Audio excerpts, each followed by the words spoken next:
All right. All right, we're live. Sergio? Well, yes, sir. We're back on Show Me the Money Club, another episode with wonderful guests today. Today we're really honored to have David Seligman, Ben Valdez, Nicole Moore, and Rachel Dempsey. Ben Valdez is the plaintiff on the latest antitrust lawsuit that David Seligman and Rachel Dempsey are counsel for, and Nicole Moore, an old friend from 4 years or 44 years ago. She's the head of RDU, RideShare Drivers United, a local-based group with, are you guys up to 15,000 members yet, Nicole? 20K. 20K, there we go. Okay.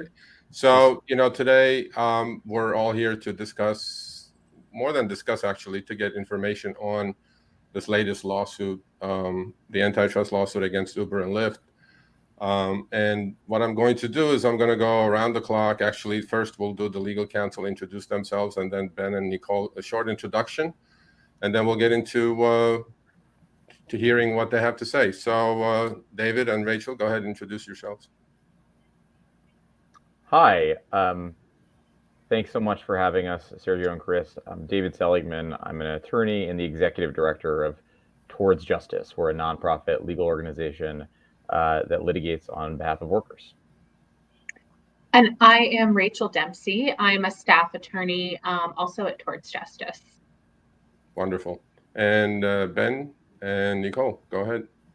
So I'm Ben Valdez. I'm a rideshare driver for both Uber and Lyft, just over 10,000 rides, and I've been driving since 2015. Right. I'm Nicole Moore. I'm a part-time driver and one of the founders of RideShare Drivers United and currently the president. And I'm hoping to be a class in this lawsuit at some point. Yes. Well, Chris has put, I think, the link on the show notes as far as who has information or can join when this becomes a class. But before that, let's, David, can you explain what the suit is about? Sure. Thanks, Sergio. We are representing 3 drivers, including Ben, in bringing a proposed class action lawsuit in California.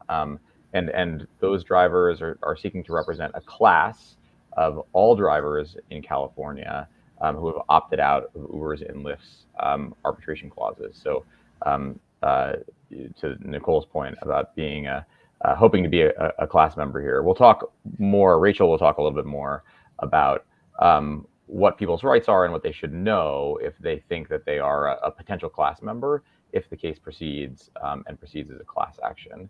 But just to give a brief overview of what the case is and what it's about, the core of this case is the argument that Uber and Lyft can't have it both ways. So they can't on the one hand deny their workers the benefits of employee status like minimum wage and all the other protections without also giving them the autonomy and independence that the antitrust laws require to be extended to independent contractors. For example, it is per se illegal, we allege, under California law for Uber and Lyft to fix prices that are charged to riders across the platforms, to deny their drivers the flexibility and autonomy to set prices for themselves. That is, we allege, a per se violation of the antitrust laws, California antitrust law. In addition, we allege that various of Uber's and Lyft's practices are illegal under as being unfair and deceptive. So, for example, we allege that Uber's and Lyft's failure to provide drivers with information about the destination of rides, information that's not conditioned on a certain minimum acceptance rate, for example, but their failure to provide information about the destination of rides in advance of accepting a ride is illegal. We allege that their practice of extending secret, bonuses and payments to some drivers and not to others is illegal. With respect to many of these practices, of course, the companies would be permitted to engage in them, perhaps, if their drivers were employees, right? So a company can say, for example, what prices must be charged to customers by employees. That's something that companies do, all the time. They deny their employees the autonomy and independence to set prices for themselves. But we say the companies can't, on the one hand, deny their drivers the benefits of employee status, while at the same time not providing to them the independence and flexibility to make those kinds of decisions on their own. Great.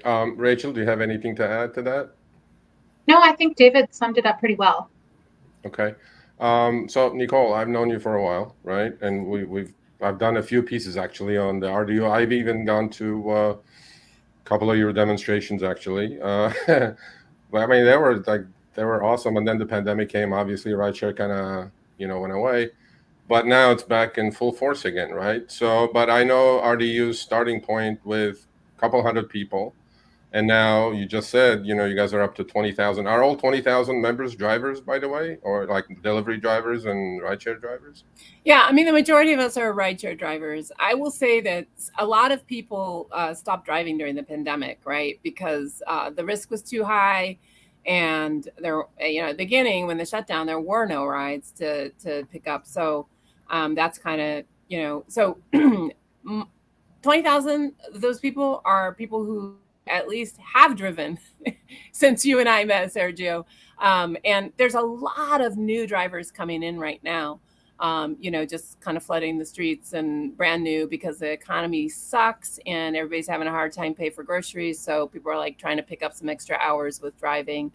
And, we know that in order for us to change the conditions that drivers are working under, we have to be the majority of drivers. And so, we're always working to pull new people into the organization. Yeah, I mean, I agree with you on that. So I know what RDU stands for, but can you tell me a little bit more about what RDU members are thinking about this flexibility and freedom rhetoric, which I wrote about actually, ironically, it got published yesterday. And,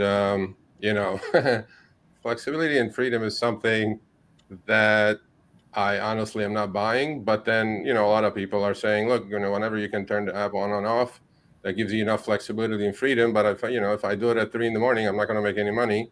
But if I do it at 7 a.m., I'm going to make $40 an hour. So to me, it's like, who cares about flexibility and freedom? If I turn it, they make it sound like, turn the app on and go, and it's flexible and it's freedom. Well, I my last sentence of the article was there's nothing flexible or free in Uberland. But let me hear what you're thinking about that, Nicole, about the flexibility and freedom aspect and what your members are thinking about it.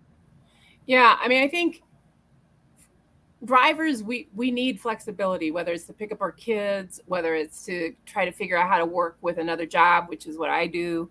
And, to be able to, take off a day or work a day or whatever. And, that's the only aspect of flexibility that we have right now. I mean, most of us, like Sergio, when you and I met 4 years ago, we could work half the hours we work today to make the same amount of money. Yep. So when I think about flexibility and the company saying, oh, we really want flexibility, what I feel like they're saying is they want the flexibility to pay us less and less money. And they're figuring out a lot of business strategies to do that.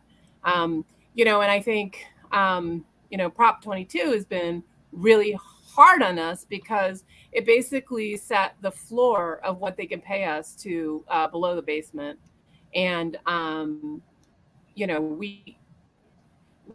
it's really hard. And many drivers, said, oh, well, this is good because of flexibility. But what we found out was that we actually lost flexibility after Prop 22 passed.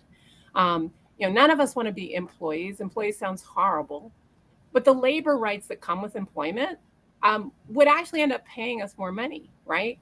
And what I've learned over the last couple of years is that actually there's nothing in employment law, in labor law, that says we can't pick up when we need to.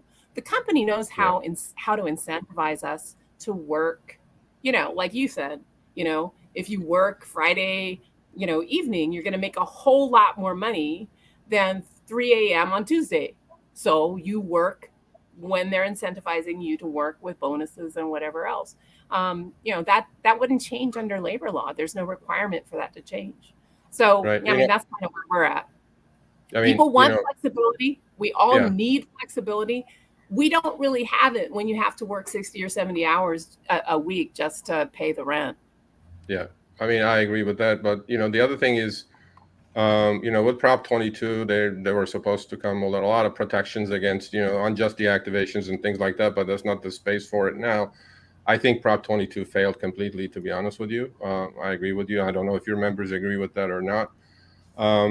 So, Ben, question for you. Why did you want to bring this case forward? Basically, I've been a driver for the last 7 years now, and every single year, without fail, there's always been something that's changed. And it always amounts to drivers making less or having to work more. So, for that very reason, I just feel that a lot of drivers like myself are unable to talk or unable to fight for their own rights. And I think it's enough is enough, and it's time to kind of press them for fair wages. And basically, if they're going to treat us like independent contractors, they need to treat us like independent contractors and not like employees and having hidden algorithms and whatnot. Yeah, I mean, I said that the other day. Remember, Chris? And now it became like a viral video. Actually, we just released a couple of days ago. Is these companies want to have the cake and eat it too, and you can't do that. I mean, you just can't do that. And to me, it seems like this lawsuit is all about that. You can't have the cake and eat it too. You just got to do one or the other. Pick your pain. Call me one or the other, but treat me exactly like what you're calling me, as opposed to one day you treat me like IC, the next day you treat me like an employee, next day you treat me like this. You just gotta come to a resolution and then just let me know what to expect, as opposed to every day I get something else. Absolutely. I get punished for doing this as an employee, but then the next day you say, oh, you're an IC. Oh, now you can't cancel too many rides or this or that. So to me, it's like enough is enough. What do you think about that, Nicole? I mean, these people want to have the cake and eat it too, all from the first day, right? But then when you do talk to a lot of drivers, which we do, they don't want to be employees. That's a fact, right? That's how they passed Prop 22. They did these surveys, this and that. And truly, when I talk to 100 drivers, 70% of them literally say, I don't want to be an employee, but I want to have certain rights. And you know what's happening in Washington, state of Washington, right? In Seattle, the rates have gone up and there are certain protections coming in. Australia, the same thing is happening. In England, the same thing is happening. New York, they have their own set of rules. Do you think that's what we need, Nicole? I mean, like, we need, like, let's say, state of Washington kind of legislature or laws to come in to protect drivers? I don't know if you know much about what they passed or which is going to come into play January 1st now. But what do you think about that? Yeah, I mean, let's be clear that the model in Washington State is completely different than the model in New York. Because okay. Yeah, I agree. Yeah, I know.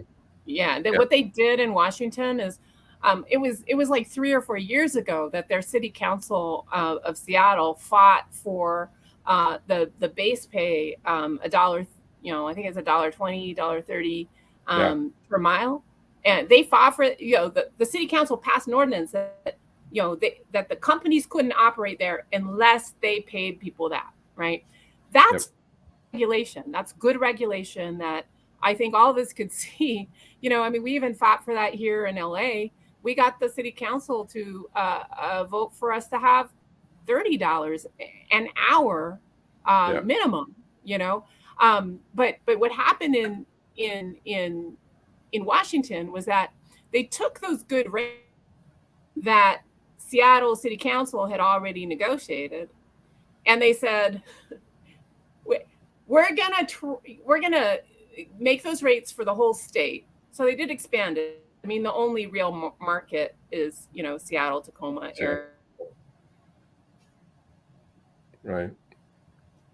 We're going to trade that for your labor rights.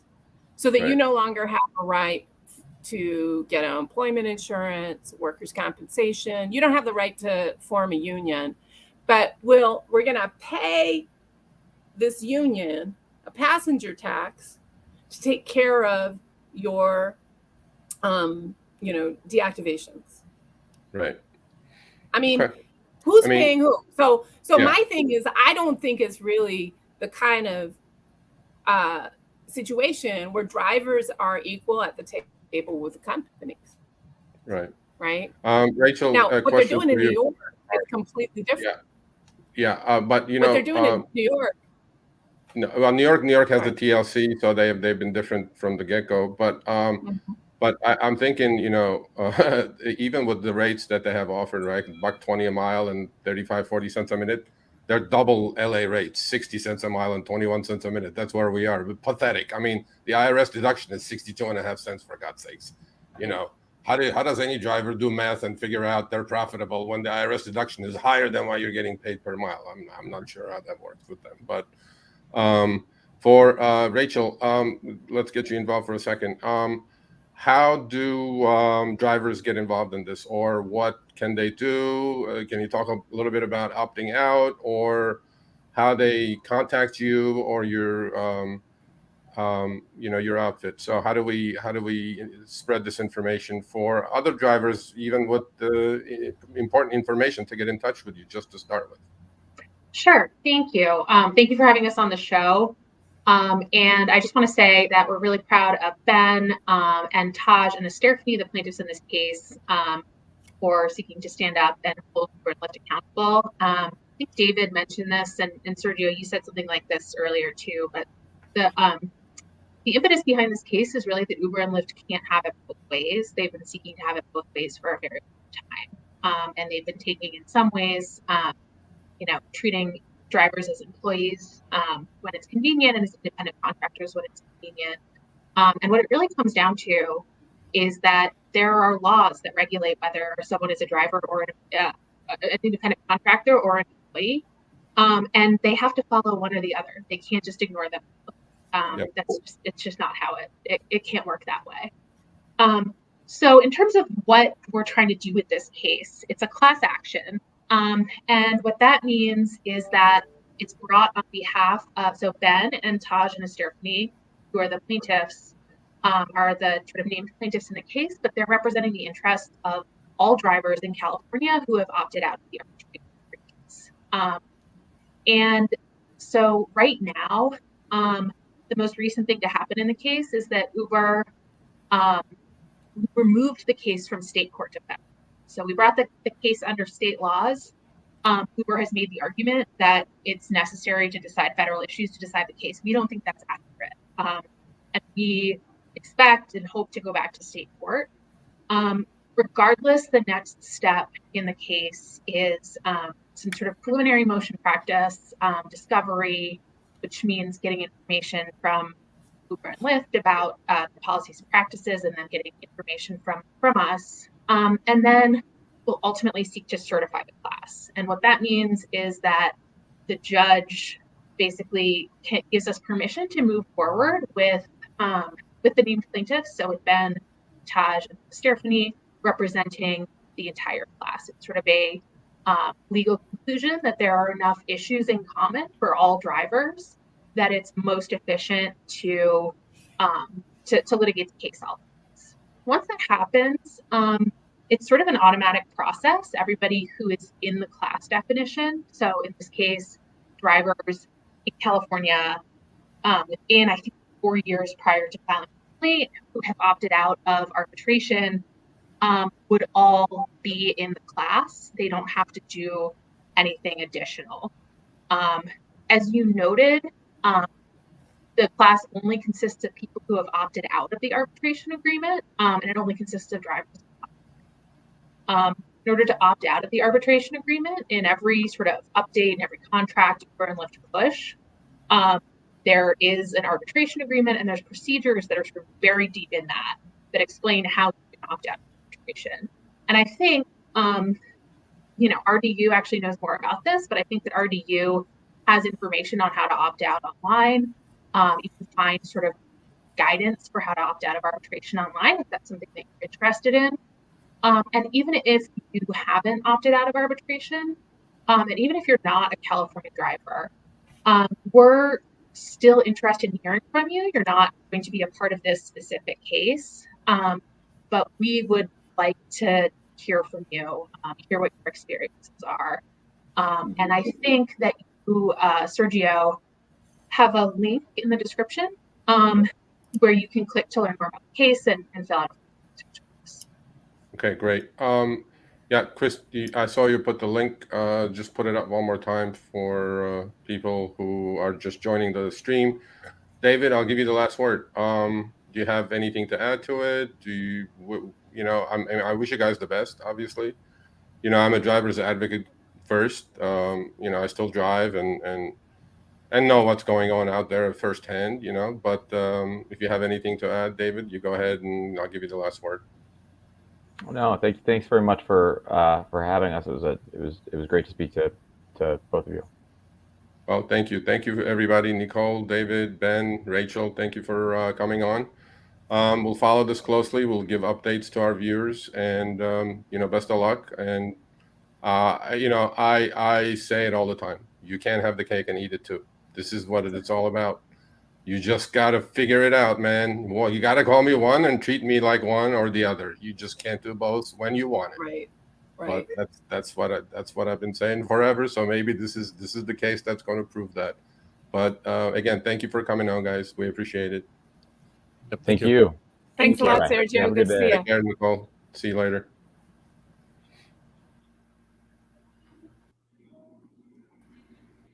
All right. So thank you guys for coming on. We just had a couple of people that are probably coming in late and like, what are you talking about? So what it is essentially the beginning of a class action suit, basically in the state of California. Again, check the link that was just posted. It's also in the description below. You get more information. You can even go to the website. Hold on, let me pull that up. Towardsjustice.org, and it will give you a couple more tidbits of information if you go through the site and look it out. So we thought we'd have them on, share the experiences when it comes to, you know, the whole independent contractor versus employee debacle. And Sergio, I think you and I have very similar, you know, outlook when it comes to, you know, this whole IC versus employee aspect when it comes to being within the gig economy, not just Uber and Lyft, but overall. Some platforms are much better at it. Some platforms take advantage of it.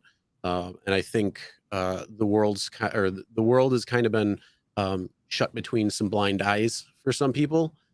So, you know, they tell you one thing, you believe it, but in reality, if you actually did a little bit more research or you know, put a little thought into it behind everything, you're going to start seeing more and more. And I think, you know, on the surface, maybe people and drivers who are, you know, just going on to make extra money or just doing what they want to do, they might look at it and say, look, I'm happy with, you know, going on when I can, going off when I can. But again, as I forget who said that and alluded earlier, the freedom and flexibility is not really you, it's them.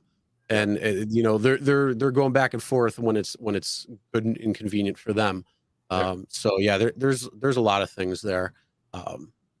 When it comes down to it, I mean, we could have a whole conversation based on, you know, back and forth, and everybody who's watching and listening, I'm sure you could chime into what your thoughts are. But when it comes to employees, when it comes to independent contractor, all that good stuff. Yeah, we should run a survey on RSG. You know, do you consider yourself IC or employee? 2 questions. Just click one or the other. I don't know. That'll be an interesting poll. You know what I mean? It'll be like, I don't know honestly which one would win or not win, but who chooses what. But I think yeah. I mean, I definitely 100% do not consider myself an independent contractor. I don't, as a driver or a delivery driver now. RideShare Lisa says IC. There you go. And a lot of people say IC. There you go. Filing 1099 versus the way you get treated has nothing to do with being an IC. You know, but Yeah, we should run the poll. I think that'll be an interesting poll. Okay, cool. So what else we got? Oh, you know what? I saw a comment. I think that's just like kind of because we do deal with this law firm, right? And about background checks, right? I'm hearing a lot from drivers that this background checks are absolutely getting like messed up. I mean, you know, Checker now is finding things that they haven't found for the last 3 years. You've been a driver, and then now they're finding it, and you're getting deactivated. So, but I think, yeah, maybe we'll have that. What's his name? Larry? What's his name? Larry? Larry, yep. Yeah, we can And have let me Larry go- on an episode just to explain about this, how they're going about it, because it's becoming a really big issue. I'm hearing this constantly now that background checks are ending people's, being a driver. I mean, I've even found out that even people who got hacked or their identity has been stolen, now they're showing up on the checker background checks, and then they're just getting deactivated right and left. Yeah, I agree with We you. we just posted a video recently on that too. Yeah. But yeah, if for anybody who's watching for background checks, one of the things you can contact is Larry. It's he works with he's with a law firm that we work with when it comes to these background checks and the issues there. So you can go to Protecting Consumer Rights. Let me put a link too for people who want to check that out.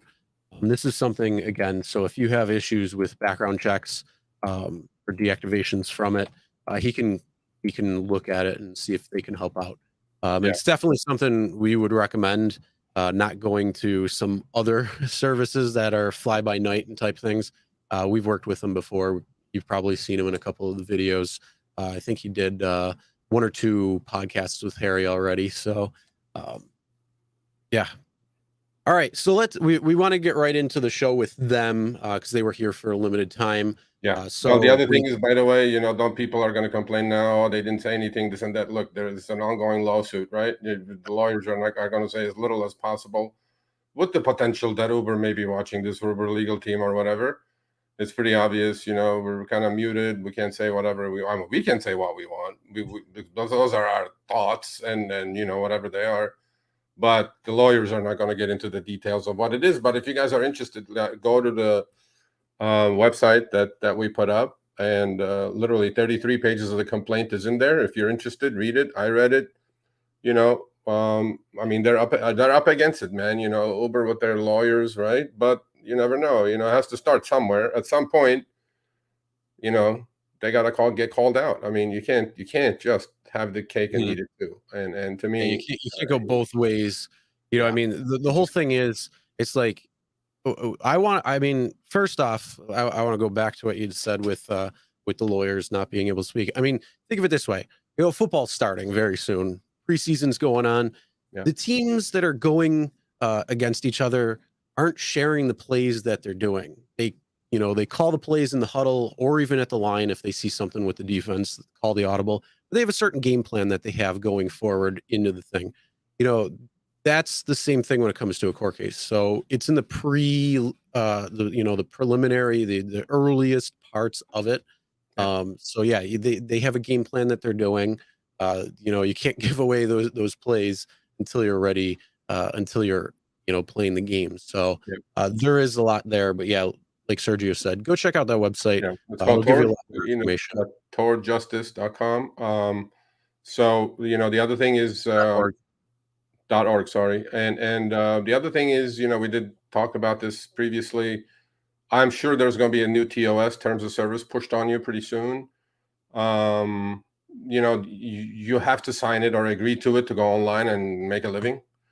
But in the back of it, where it says arbitration, where it says opt out, there is a link and there is a way that you guys can opt out and continue driving. I've done it for the last 6 years. As soon as you sign it to go online to earn some bread, go ahead and opt out. It is an easy procedure. If you do not opt out, and even if you're not in California, anywhere in the country, and if there is a class action, you will not be part of it if you have not opted out. Because if you don't opt out, you're forced into arbitration, and that's a disaster. You don't want to get into any of that. Although, yes, everybody will say, yeah, lawyers make all the money, this and that. But hey, The case just settled in California for $8.5 million, and a lot of drivers, I heard, not a lot, but at least more than 100 drivers are getting $40,000 to $50,000 settlements. Those were the ones that opted out. So please do opt out of every TOS that you sign to get back online. So there is a link, or there is a video. They bury it on purpose because they don't want you seeing it. But honestly, I mean, if you scroll all the way to the last page, it's usually on the last page or the second last page. Yeah. So it's got the little process there, and that's again anywhere you can do that. I mean, but like I said, we wanted to get right into it, so we didn't even do our intro or anything because they had limited time coming on. So we just wanted to say we appreciate them coming on. Chris, 1 second. So 1 second. There is this quite like Salvador Chavez, right? He says, I was driving for Uber more than 7 years. They just deactivated me 2 weeks ago because they say I have new charges on my background. Yeah, you want to put Larry's email address or something like that? On the notes? I don't have his email. Okay, yeah, we'll add it on the show notes, right? Because honestly, I'm here. It's becoming like an epidemic. This is the next. This is the driver pandemic now. The checker. By the way, is I'm not going to say Uber founded company, but they're backed by Uber. So that's a long story. Let's not get into that at the moment. But this is the site right here for background checks.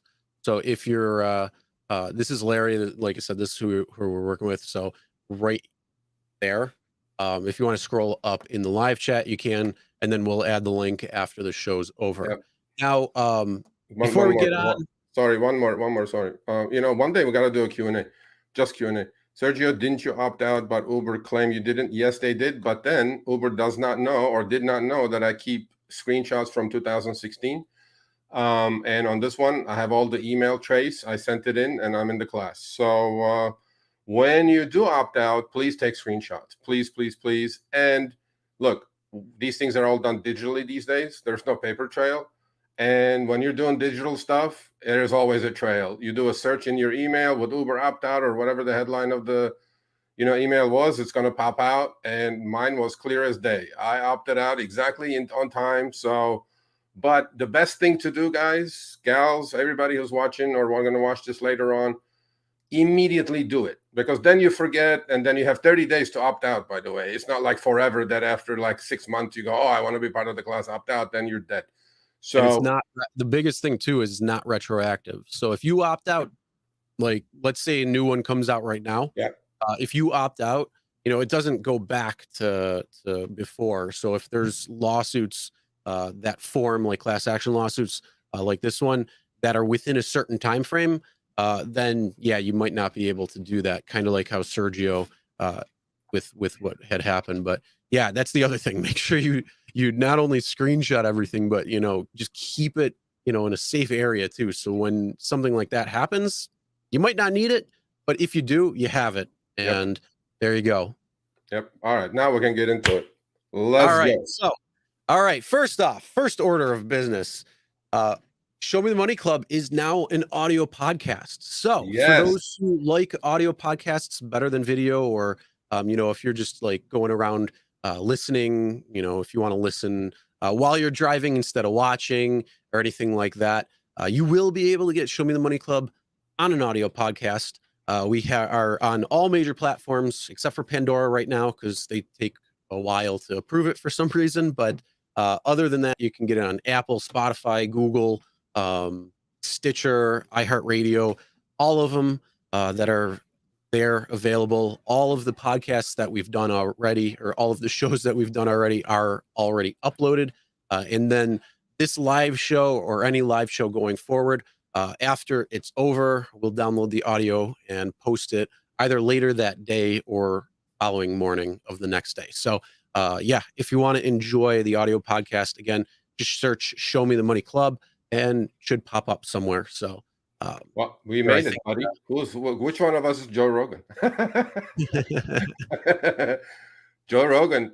We're coming after you, Joe Rogan. Yeah, well, I don't know. I don't know. You know what I should do is we should try to get a little background or something. So a copy of Joe Rogan's background from his Austin, Texas.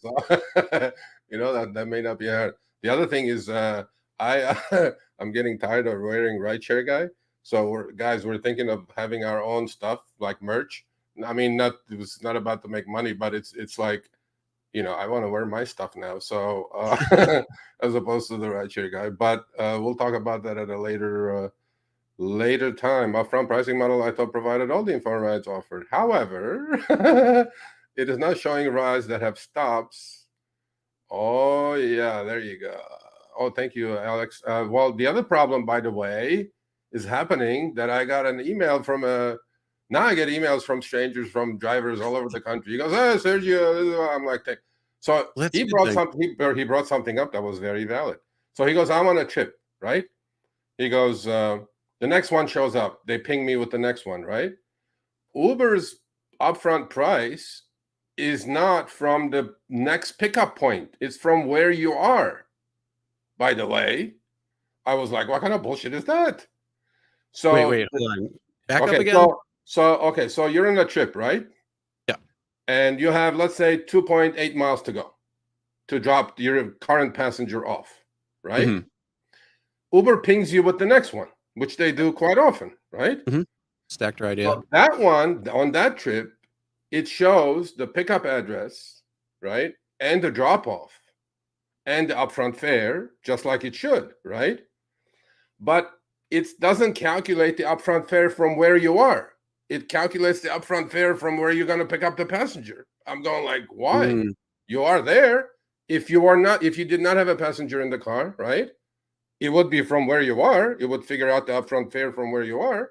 So I'm like, okay, what if the pickup is like 2 miles away and you have another 2.8 miles to go? So what's happening to the 0.8 miles? I mean, who's going to eat that, right? Most likely the driver. That's what's going to happen.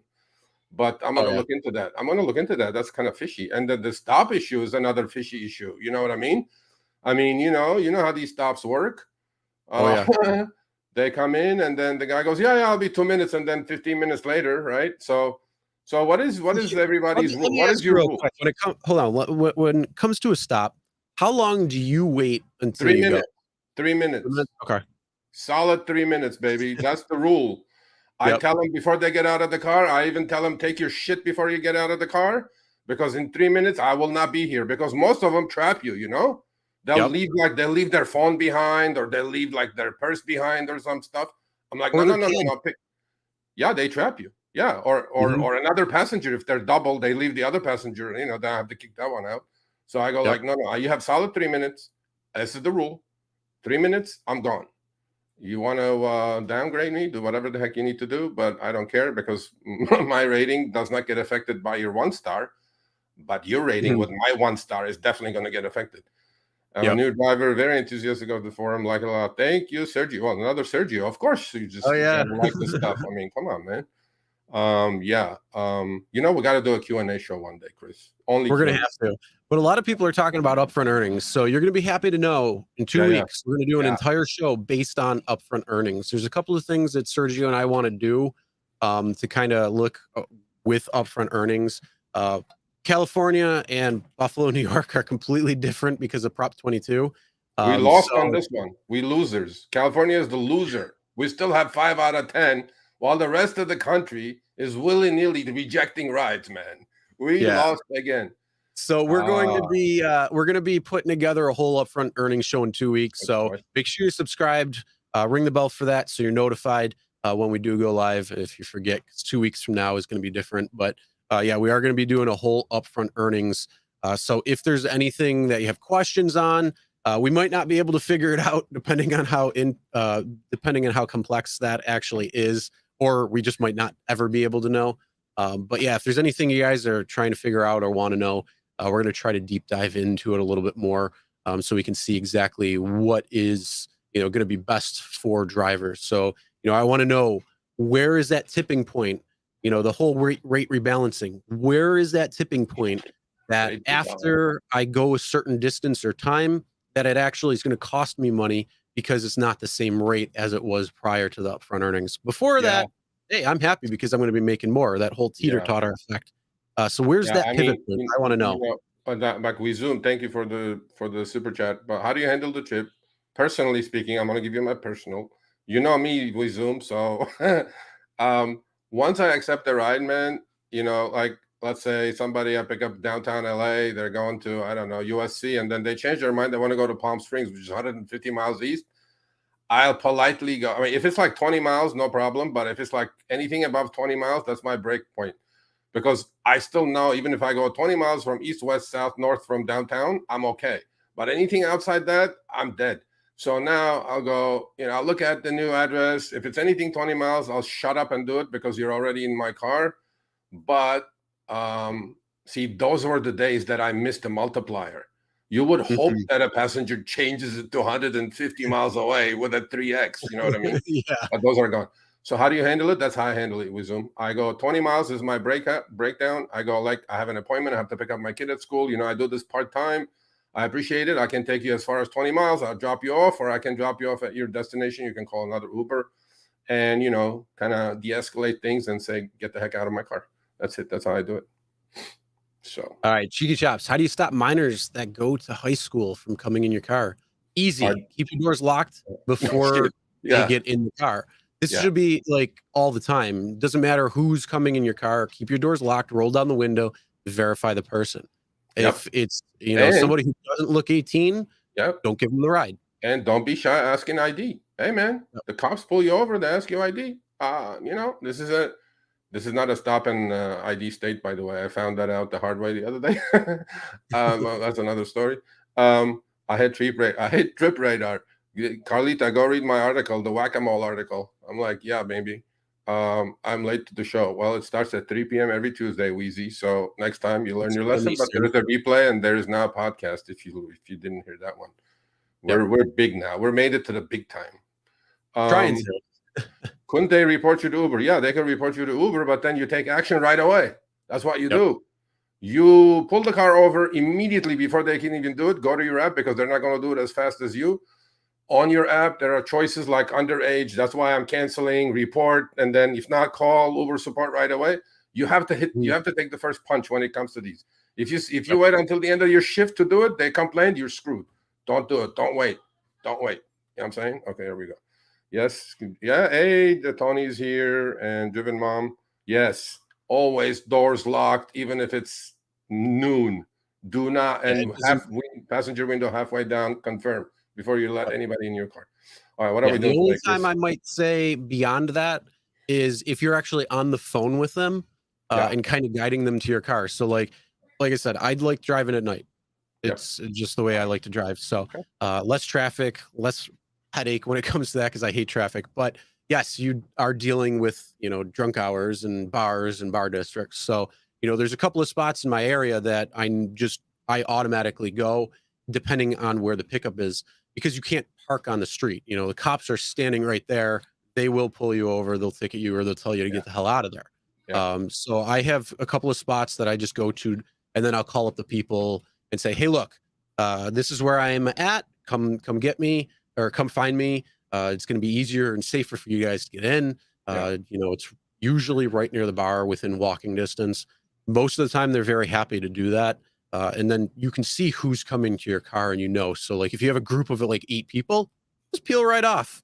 Say, oh, I'm sorry, too many people. You got to call an XL, hang up, cancel the ride and move on. But if you see a few people, then you're good to go. That's the people getting in.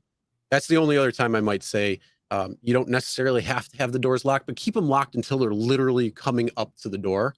Just so you're not, again, because if you have busy bar districts and, I'm on the road right next to it near one of the bars, again, you don't necessarily know who else might be around. So one other thing that I'm going to recommend when it comes to that, usually as a driver, you're looking this way, you're looking to your passenger side, even maybe into the back as they're getting in, but you're not necessarily looking at your driver's side door. One of the best things to do if you have auto locks or, when you're unlocking, keep your arm on the lock on the driver's side. If your car is, or, depending on how your car actually is, whatever it is, just try to keep your door locked at all times so nobody can come around and try pulling you out. That's one thing I continue to forget to say, but I want to say it. So just be aware of that in that event. I think this is going to turn into a question and answer one. Cheeky Chops. Listen, Cheeky Chops. I like the name, by the way. So here's the deal. you get scary or scared about rejecting minors, cheeky chops, let me tell you something. Okay, let's look at the upside and the downside of having a minor in your car. Okay, they go, yeah, you didn't pick him up because you're underage, and they're going to report you as racist. They're going to deactivate you. Okay, you're deactivated. You go to Lyft. You go to something else. How about the other situation? You put him in your car. You get in a crash. You're a dead man for the rest of your life. Number two, you put him in your car, and they go, he touched my leg. You are a super dead man in jail on top of everything else. So look at the upside downside, okay? So cheeky chops, do not ever let minors in your car. It's not worth for a $6 school trip. It's just not worth it. Not worth it. Don't ever do it. Well, cheeky chops, I don't know how long you've been driving or not, but one of the things is you want to follow all laws and you want to follow TOS. Yep. It's there for your protection from liability. So if let's say your car seats 4, if you have 5 people coming in your car, or 6 people, whatever it is, if you take them, all the liability is on you 100%, because insurance companies will find that information out and say, oh, there was 6 people in your car. Your car only has 4 seatbelts. They ordered an X. That was what the ride was for. You had 2 extra people. We're not paying a dime for this. The lawsuit will come towards you. You'll be named in a lawsuit. Same thing with a kid without a car seat. Same thing with unaccompanied minors. Follow the law and follow the TOS, because it's not worth it in the event something does happen. Chances are nothing's going to happen, but you don't want to take that risk. To me, that's not worth it. So here's the thing. You can cancel rides. There's nothing wrong with canceling rides. So if you're not worried about that, or if you're worried about that, just know you don't have to. And if some idiot is going to call you names and that, you know what? All you got to do, report them to Uber or to Lyft or whatever platform you're on. Let them deal with it. You move on to the next one. Try to shake it off. If you need, some time off, go offline for a little bit. Sometimes that happens. You might have to take a little time off. Just kind of recollect yourself, go grab a coffee, grab something to eat, whatever it is. Listen to a song, listen to a podcast, listen to a video that's going to get you into a good mood, whatever it is, and then go back out there. But don't worry about what people are going to say, because they're just pissed off because, they're trying to game the system and they got caught. It's them. It's a direct reflection of them. So don't worry about it. Yep, $6 is not worth any of that. WeZoom put a second super chat, and he got hacked, I think. Can you find that one? So anyway, but any drivers recently have issues? I think that's going to happen more and more now. So somebody either hacked or tried to hack and went in there and changed his email address. He was freaking out. I calmed him down. I don't think he was freaking out. He's cool as a cucumber. So he's like, yeah, it's okay. I'm like, okay, whatever. I'd recommend at that point, change your password for your email and for your Uber or Lyft. Yeah. You got to have like a 16-digit password with all kinds of numbers and uppercase, lowercase, and make sure it's not your birthday. Nifty 50s Life says, my destination filters have been so effed up lately. Well, if you have an iOS, son, that's why you have the problem. I have an Android. We can talk about that privately. They go from Talk to WeZoom about that destination filter. He's still crying about it. Okay. There's one right here. Windows. Hey man, we have the pandemic going on. My window, all 4 of my windows are down until you start complaining that it's messing up your hair in the morning before you go to work. Because of the pandemic, I like windows down. I mean, look, now it's like 103 degrees in LA, so I have the air up just so I don't sweat. I don't think about the passenger. You want air on? It's going to cost you another $20. That's right. Yeah, do you lock your windows? No. We don't lock your windows because guess what, Brandon? I don't know if you're in California or not, but in California, pot's legal up to a certain limit. And that when a pot smoker or a guy that's carrying pot on himself gets in your car, the car smells pot the rest of the day. So you have your windows down, or I mean, to me, it's like, that's another no-win situation. The guy had just smoked pot, walks in your car, and the car smells pot. The next passenger gets in, says, this guy had just smoked pot in his car. And I'm like, I'm deactivated, So New York's law, that's the law everywhere, Scott, I think, no? Look at this, Scott. This comments, Avis Uber rented a vehicle to Scott that had cut seatbelts, and the assistant manager told him just to tie it in a knot. I would love to see that conversation, but Yeah. holy crap. Yeah, email That's it to me. If you have a file, email it to me. that's We'll something send it. where We'll you send it to probably want Dara. to actually go to Avis, You know, on to the the next company and say on the next something. on the next interview, Chris, we'll send it. We'll play that tape to Dara. He goes like, "What do you think about this, sir? You know, your agents are telling us to drive with tying knots on our seatbelts." I'm like, "Fuck, I don't know." Video. Where was Okay, it? well, Osium. There we go. Yes, Osium. Osium for the Yeah, win. bro, come on, man. I'm That like, works I'm well. just trying to make $20. Come on. It's like, it's too much work. Anyway. Yeah, and the other thing too, I Driven Dad said something back a little bit when it came to minors and stuff like that. One of the things is, this is another reason why I want to have a dash camera, because dash cameras record everything, whether Yes. you're in the right or the wrong. It's going to record everything. It Yep. doesn't care how you feel, how you look. It doesn't care about your passengers. It just records what's happening. So it's definitely recommended to have something with audio, with interior video, something where, you know, everything's going to be recorded, the entire interaction. Now, the only thing is, if you live in a two-party consent state, just make sure you follow any laws there. If you got to post something on it, on your car or anything like that, just make sure you follow those laws. Again, follow all laws, and go from there. All right, Chris, we got to get in the show. Downhill money wise. What? Well, hey, did you watch a video that we put up like, what was it, 4 days ago? Worst earnings in LA since 2019. Yes, it Worst is. earnings anywhere. I mean, bro, but you know what? middle- You know what? Things are changing. Things may be changing. I don't know. Yeah. But So, here's the thing: for a couple of weeks now, Friday nights and Saturday nights in downtown Buffalo lit up like a friggin' Christmas tree. Damn right. It hasn't been for a few weeks though. There's been very little, and you know, you'd hit from about 10 p.m. through 4:30 ish time frame, because bars close at 4. With the whole downtown Buffalo area just booming. It really hasn't been like that for about a month or so now. Yep. But college is now back in session, opening up. Schools are starting again, so things are starting to get better. So more surge. You're seeing less drivers on the road. Demand is still there. Actually, demand is growing in college cities. We have a couple of colleges in our area, so it's working out well.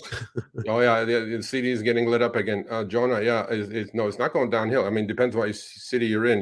I'm in LA. I don't know what city are you in, but if you're in a major city, things are picking up. This is the dollar signs. Last weekend, Friday, Saturday night, solid surge for like 4 or 5 hours, and I'm not talking like pennies. We're talking double digits. Okay, so but I can't do it because Uber now decided Uber decided that I'm a delivery ant now.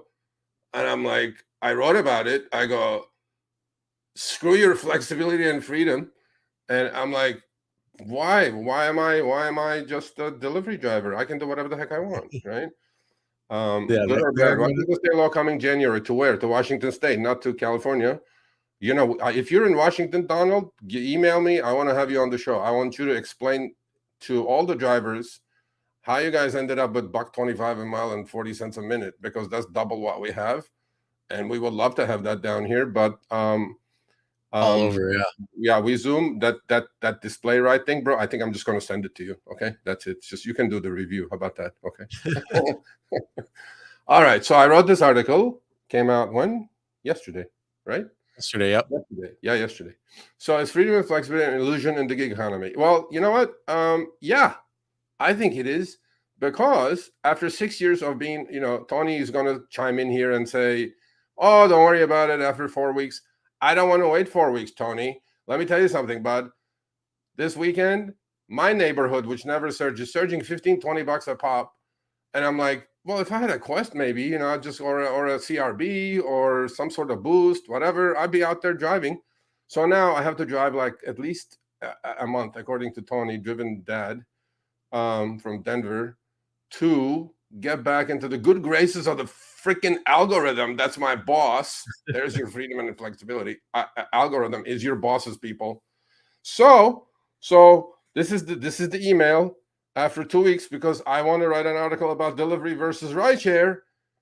I did like 2 weeks of delivery, and he goes, "Hey, Sergio, most of your trips in the past 2 weeks have been deliveries with Uber Eats. So, hello, and then he goes, so now it says you're going to get Uber Eats promotions instead of promotions, ride promotions. Why? What happened to my flexibility? I do 5 trips rideshare and 10 trips food. I get what I get. Now, if you're going to cut me off altogether, don't sugarcoat it like this. Just say, hey, man, you know why we're not going to give you the quest? Because you're taking the rideshare quest, applying it to Uber Eats, and we're losing our ass. That's why we're not giving you the rideshare quest. How about that? Talk to me about that, which I agree, by the way, because the margins on Uber Eats, I check my receipts, are stupid low. I mean, ridiculous, like 50 cents, $1.50, $2. And I'm like, I don't care. So what I did, of course, was I had rideshare quests and I applied it to Uber Eats, and Uber lost money. And then, but Uber says it like this. He goes, yeah, we'll reassess your preferred trip type. I don't have a preferred trip type. I want to do all 4. You have the next screenshot, bud?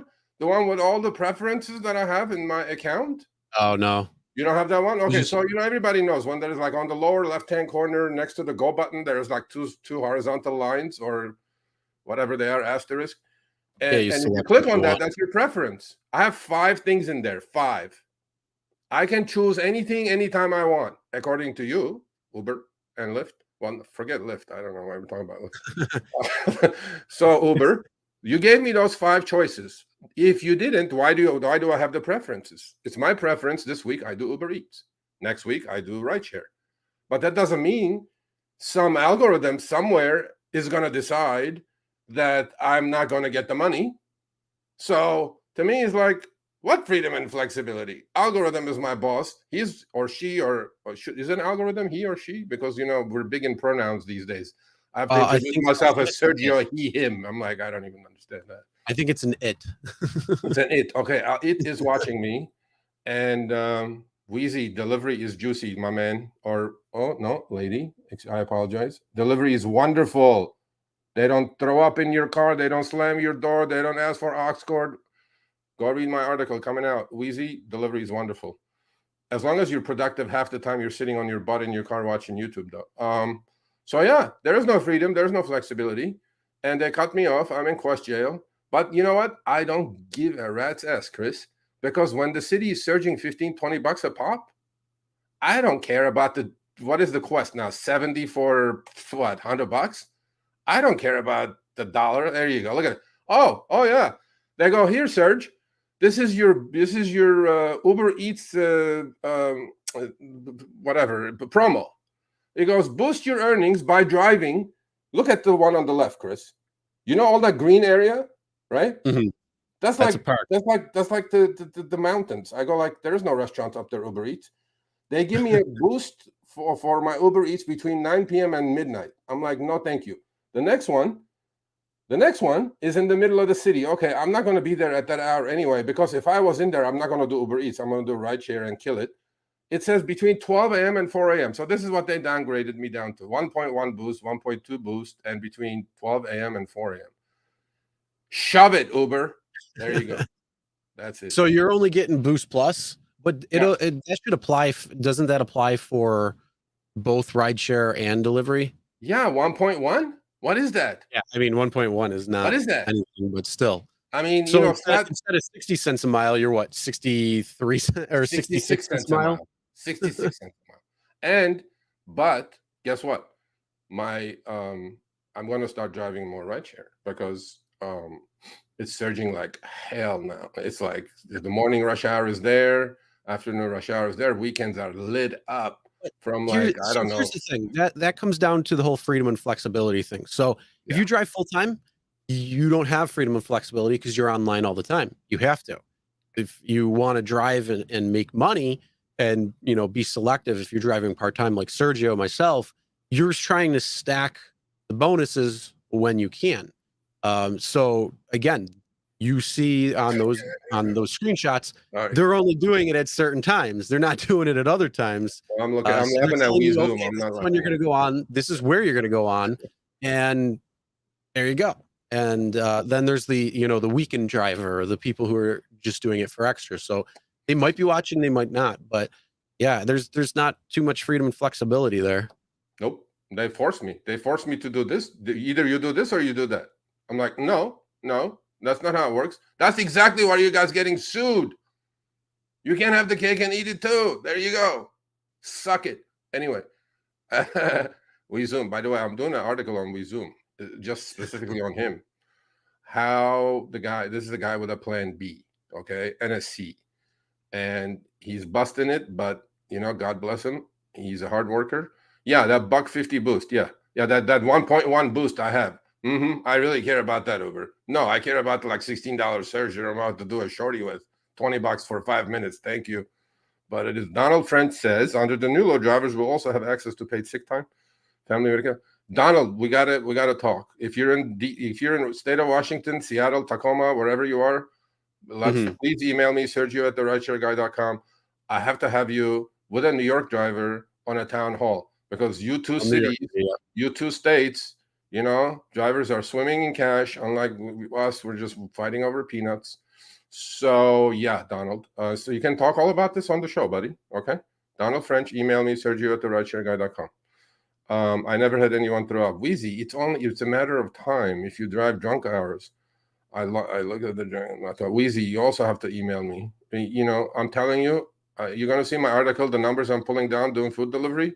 Now, no tip, no trip, people. Oh, by the way, all these gig tubers with like 800 members. You're part of that. Where's Driven Dad? Tony, where are you? If you're still on, they're all into throwing a fit at each other now, because Pedro, our buddy who was on last couple of weeks ago, he said, he calls people who don't tip the customers clowns. Okay, justifiably. And he also calls people who take minimum orders with no tips, like $2.75 Doordash order going 4 miles. He calls also the drivers clowns, right? Justifiably so. I'm in his camp. So to me, we should recall them ants. Clowns. I like clowns. Yeah, but with a red nose, with a big red nose. Yeah, I like the clown. So to me, now there is this dude in Vegas says that you have to be an ant, because then DoorDash is going to give you a lot of the good orders if you're an ant. He says, I have the metadata and I've cracked the algorithm. I'm like, son, you haven't cracked anything. If anybody cracked the algorithm, I cracked the algorithm, but I didn't do any of that yet. So my thing is, Tony now is putting himself through torture, Driven Dad in Denver, to become a top dasher to see if it's really going to work. No, Tony, it's not going to work. Okay? The reason it's not going to work is because, look, the ants versus the cherry pickers fight has been going on in rideshare for like 12 years. Okay? It's quality over quantity. It is never about quantity. Okay? If DoorDash is saying, oh, become a top dasher, I'm going to send you bigger orders with more tips. Bullshit. It's just luck. It just happens to be you're in the right time at the right place. They're not going to do it. They're just messing with you guys. So yeah, be a cherry picker and be definitely a cherry picker for rideshare. I mean, that's number one. So yeah, there you go. So no flexibility, no freedom, bottom line. Well, going on, has anyone seen this Uber yearbook? Or the Uber yearbook classic 2022? I made it. Did I make it? I didn't make it, right? I don't know. You made it. I made it? Look at that. Oh, that one. Yeah, this is another one. See, here, this is the funny part. This is the hilarious part of the whole thing. I'm wondering if it's only like the big thing is because you just transitioned to doing eats and delivery. I'm wondering if it either just takes like the percentage of the amount of rides you've done with the amount of compliments you've gotten. So you have like a base minimum and you just like nicked it at the right time. Or is this based on rideshare, but because of your delivery preference being delivery at this point, according to the algorithm, then is that why you switched over? No. Well, first of all, my rideshare rating, 6,000 plus rides, 496. Okay, solid. really super solid. But so I did what do you call it? Delivery for 2 weeks, right? 103 total trips. Okay, 103. I mean, a lot. That's a lot. So Uber's algorithm figured maybe I got like 50 thumbs up or something, or I don't know. I don't even know how the ratings work. Harry, come to the party, Harry. We always go late. That's why we need overtime. That's another thing. There you see we don't have overtime protection, Harry. We're ICs. Sergio, it says Uber sends me this. It goes, Sergio, congrats. According to your customer feedback, you're in the top 10% most highly praised delivery drivers in the US. This is not Uber. This is some algorithm. They sent me this stupid email saying like, yeah, rah, rah, rah, get pumped up. Look at Sergio. Sergio's in the top 10. Bro, I only did 100 deliveries. The next one could get me deactivated because the food is going to be cold and late, okay? Because I'm sucking on Prop 22 money. I'm like, I don't know. Sergio, it takes a lot to impress customers. I'm like, yeah, I've done 6,000 trips. I've never gotten anything like this, but after 100 deliveries, I'm a top 10% driver in the country, let alone whatever. Ha, ha, ha. Yeah, Harry, ha, ha. So, yeah, how about that, Chris? You're impressed? Are you impressed? Good job. But again, like I said, I want to know where they came up with the numbers. I'm just curious. Did you get it like at the right time, and because they're taking all of the delivery rides you've taken, divided it by the compliments or whatever that you got, or was it based on all the rides that you've done, and just because your delivery preference was more known? This is only one delivery. It says, congrats. According to your customer feedback, you're one of the top 10 most highly praised delivery drivers. Not human delivery, food delivery. So I'm like, yeah. I was like 100 trips. I got a bunch of thumbs up. By the way, hey, we Zoom. Did you get one of these? Did you get one of these? We Zoom. You didn't. I bet you didn't get one of these, did you? With your Tesla Model Y. Why? Why didn't you get top 10 accolades like I did? Oh no, that's top 1%. That's the upper echelon right there. Because Tesla. No, it's not. But I was like, I want Toyota's hydrogen fuel cell. Don't fall for any of this stuff, okay? It's just some algorithm, some code written to deactivate you somewhere. It's some code written for this little thumbs up or whatever, do you know, Chris? I don't even know how the ratings things work in delivery. I mean, does it go into your overall rating, or just thumbs up, thumbs down? As far as I know. Unlike 1 star to 5 star? Yeah, it's just thumbs up, thumbs down as far as I know. Oh, shit. Why don't they do that for all of it? That would be a great idea instead of that 1 would be star, a lot 5 better. Star. Screw the rating, screw the star system. Yeah, I know. That's so crap anyways. Oh, by the way, I got a couple of emails from delivery drivers. Guess what Uber started to do in their cities? The 5 out of 10 we have to see upfront destination? They're doing it for Eats now, 3 out of 10. Really? Where's that at? Is that in California, or is that out? No, not Florida. Florida, and the other one was, I think, DC.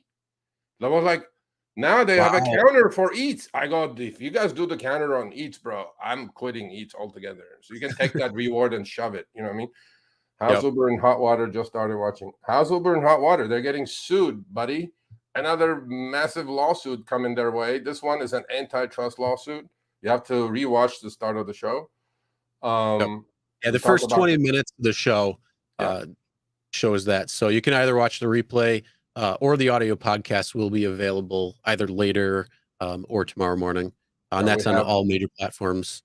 So we had the legal team on, we had the plaintiff on, and we had the head of RDU, Nicole Moore, on. So they talked their piece and got out of there so we can get on with our fun show. So I must have gotten a lot of thumbs up. So I'm a top 10% driver, and We Zoom is crying because he does more delivery than I do.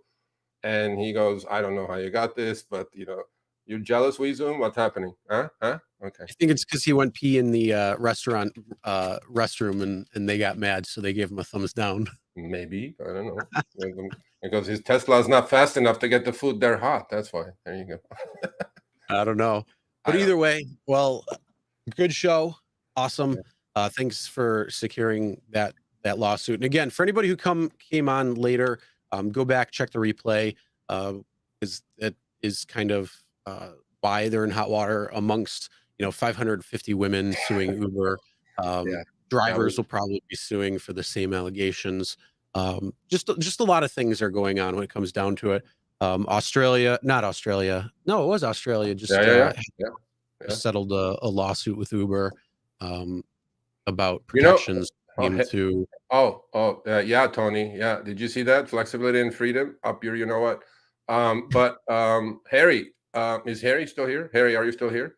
If you're here, with a thumbs up or a thumbs down, how much money did Jay got out of that lawsuit that Uber just settled for $8.5 million? Did he get his couple $100K? Do you know? You won't say, even if you know, probably. Harry Campbell. Yeah. Okay, you're here. Did Jay get like a $100K check for the settlement? Come on, Harry. We don't have all day. You got to go. No, actually, we don't have to go. Until you answer, I'm going to say. Not sure if you can say. Yeah, that means a yes. Okay, that's awesome. That's why he's doing his allegedly. Yeah, that's why he's doing the stock trading. Tell him not to lose all that money, okay? Because pullbacks, to buy every pullback is a sucker's game, but that's okay. Let's go down. Lisa, when isn't Uber getting sued? True, but these are actually some bigger lawsuits. Yeah, this could be massive, actually. Yeah, and the other thing too is, one of the things is this was started in California, but it could potentially hit something on a national level. So something like this could potentially, reach many more people. It's just kind of the early days. It's essentially the Wild West, when you think about it, because, everything's, came around. You didn't really know what was going on. These companies are trying to find, every crack and crevice that they can go into. When it comes to trying to do what they can, try to not pay drivers, try to charge more, a lot more beyond that, but they're trying to do what they can. Laws are trying to catch up, so we'll see what happens, but either way. But the big lawsuit, you know what, the big lawsuit is going to be the other lawsuit, that the one that the driver's side of the class action with the sexual assaults, you know what I mean? 50-50, remember? So the passengers, the women are going up first, and then the next one that's going to be a big one. Cheeky Chops, what city are you in, and what kind of quest did you lock in? Please don't say like 5420 or some ridiculous garbage, okay? Please, let's end the show on a high note, because if it's 5420, just log off, okay? Please. Come on, we don't have all day. Let's go. What's an illusion? Corey Kelly says it's an illusion. We got to do like a yeah. Q&A one. Oh, we have a guest coming on next week. Yes. Anybody? Do you know Tony, by the way? Do you know Tony Pierce? No. I might. Go check his stuff. I gotta check it out. He's amazing. He's funny. He's great. So we got Tony on next week. Yeah, we're going to be doing our upfront earnings episode the following week. So pretty much everything that we can think of with upfront earnings. Both Uber, Lyft, because Lyft is doing their wild thing when it comes down to it. You've been running Tony's numbers. Remember the video you did, or the short you did? This driver is making 33 an hour and 38. Okay, that's Tony, bro. That's Tony. Oh, okay, gotcha. Yeah. Okay. So he runs this thing called Here in LA. Amazing. He used to be the editor of LA Times. Now he's doing his own thing. But he's also driving now, and he's very active on Twitter and Instagram, and he's an amazing man. So we're going to have him on probably for the whole hour, because we're going to shit our pants from laughing. He's funny. He's funny. 30 trips for $35. Yeah, what city are you? 30 trips for $35. You must be in Buffalo. Where are you? I mean, that's garbage. No, we are. It's funny because the promos have started going down, but I don't know. They kind of flatline. They're bottomed right now. So mine is anywhere from 55 to 75. So 40 trips for $55, 10 more trips for $10. That's garbage. 60 trips for 70 plus 10 for another $5. So $1. Yeah, not much. Yeah, oh yeah, Cheeky Chops in LA. In 2000. That's for this weekend. Yeah, 2002, it was $325 with a $5 drop. Okay, a mile for Uber X. There you go. There goes the spammer. Yeah, thanks, Tony, exactly. Do the low right count, take the money from both of them. And anything else? Do we have anything else? That's it. Are we done for today? Yeah. The only thing, like I said, smash that like button. Yeah, smash that like button. Smash that. Got 100 people watching, 45 likes. Smash it. Not only again, smack it, but now we're on podcast. Repeat that again, bro. We're made it. We made it. Harry, we made it. Yep. If you want to listen to the audio form, live stream will always be live Tuesdays. That's the schedule. It's our thing. The live show is where we're at for live. So if you want to participate in the live chat, if you want to participate, in the show, the video, it's always going to be on YouTube. That's going to be there. We are going to expand it. FYI, just so you know, coming up, we are going to expand into a couple of different platforms. That will probably be next week or the week after. But the audio podcast is available for all those people who like audio form or just want to listen to it, not paying attention to the video, or if you're driving, whatever it is. So make sure you just search. You can do that. Show Me the Money Club, and it'll pop up. So we're available on all. Yeah, nobody's being shown the money. Look at this. Mandy says $15 for 30 rides. The other one goes 30 for 40. I'm like, oh my God, that's got garbage. Yeah, I feel for you, Mandy. 50 cents. That's what is that? The good thing is this should be the Serge bottom. Is back. Serge is back. Yes, let's go. Yeah, this should be the bottom. And for some reason, it always kind of lags a little bit because when they do the promotions, they're basing it on historical data. So they're basing on last year's data, the year before, last week's data. And then they're just trying to it's the algorithm. It's the algorithm. It owns you. It's the algorithm, yeah. Yeah. ASMR. Yeah, we Zoom. I owe you lunch again. Yeah. But you know what? I have the 10%, top 10% driver. Once you make it there, we can talk with Zoom. Otherwise, don't. Oh, come on. He's an honorary member of the Show Me the Money Club. Yeah, he's definitely at the top. Definitely at the top. All right, we got it up to 50 likes. Come on, a little bit more, some more likes there. Come on, yeah. You guys always do it later anyway. I was an Uber driver once. So we want to be able to help drivers out there, especially when it comes to everything. Talking the hot topics, what's going on. Oh, the other thing, I was talking about Tony's on next week. The following week, we're doing our upfront earnings. In 2 weeks, in 3 weeks, I think do we have any guests lined up in 3 weeks, or should we do our Ask Us Anything? Yeah, let's do that. Let's do a Q&A because I like this. I like this interaction. Los Angeles 24/20. Wow. I don't even get it, so I shouldn't be talking about shit about your quest. 24/20. Are you kidding me? Are we that down there now? But hey, man, James, it's bleeding, my man. It's bleeding. Friday, Saturday night, solid search for 4 or 5 hours, even before drunk hours. So we would love to have Dara on, Cheeky. Yeah, Cheeky. We would love to have Dara on. Yeah, Dara will not come, or somebody from. Dara said he will not come near me with the restraining order. So I go, okay. No, but yeah, sorry. So yeah. Tony next week. Seriously, everybody, whoever's here, plus another 1,000 people. There you go. He'll bring his own people. 3,000 for 180. Bullshit. What? That sounds like you know what? Screenshot or it never happened. What is that? Oh, the guarantee? Are you doing the guarantee? That's a guarantee, my man. It's either a guarantee or a sign-on bonus. Ken PSI. Go get it, Ken. Go get it. Get it. Sergio, are you single? No, I'm not. Dara has 2 million security detail. Who cares? I have $2 security detail. Who cares? Who cares about the security detail, man? We're all human, man. We're all human, man.